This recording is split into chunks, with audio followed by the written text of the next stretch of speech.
Hey, it's Minius. One of the first things the developers did when they announced they were working on another Mass Effect was reveal that the Mako was returning, and the reaction to that was mixed at best. This shouldn't surprise anyone though, the Mako wasn't terrific in the original Mass Effect and didn't return for 2 or 3. But let's be fair for a moment. That was 8 years ago. Games have come a long way since then, and driving around on foreign planets is not only appealing, but fits in with the concept of exploring space, which is what they seem to be going for. The developers seem excited about it, and I'm pretty confident that the Mako will be much improved. But how do you do that? I won't ask you to go there. Before we start, it's worth mentioning that the new Mako doesn't appear to have any offensive firepower. This is too bad, because vehicular combat was one of the more interesting things the original Mako was capable of. So does this mean the Andromeda Mako is just a transportation vehicle? Even so, there is a definite need for an upgrade. The most important and obvious improvement will have to be to how the Mako handles. The original was slow, and on occasion did weird stuff. A slow exploration vehicle is actually very realistic. You wouldn't bring a Bugatti to the moon. Well, I would totally bring a Bugatti to the moon, but that's wildly impractical. You would want something that can climb over obstacles and rocky hills, but we're talking about a video game. Gameplay is very, very important. And when you're talking about a game, it's better to lean towards gameplay instead of realism if you can't get both. We don't know much about how the Mako will handle, but we do know that the developers are addressing this. The announced trailer gave us a quick look of the Makos zipping across the screen. And on the back of the Mako, there are rocket boosters, which should increase speed and fun.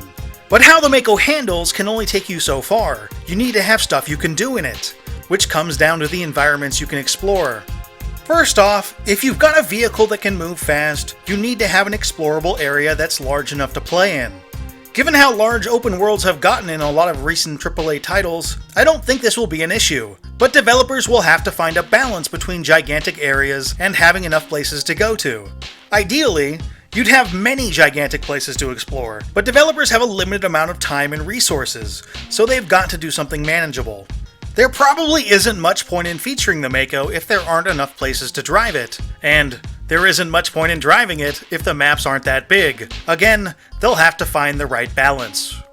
More important than having large explorable areas is having cool things to do in them, and this is something that the original Mass Effect didn't quite have. Something that will help us a lot is the fact that combat has improved dramatically since Mass Effect 1. You are simply more likely to seek out caves and buildings full of enemies if they're more fun to take out. But ideally, you want more than just fun. You want rewards. This is where some of the new things revealed in the Reddit leak might come into play. For instance, if there is a worthwhile crafting system, then people are going to want to go out and get supplies. Perhaps you'll be able to take your Mako and find mines filled with pirates or creepy aliens, and be able to go in, clear them out, and bring in your own people to start digging for materials for you to use. Or maybe you can scour the map for hideouts full of bad guys sitting on resources or valuables that are actually worth something. Heh, Turian just waved credits in my face and spat on it. Nice to see you have flexibility. Also, you're supposed to be able to establish settlements on planets, and maybe you'll have to find the local bad guy hideouts to clear them out and make it safe for your settlers.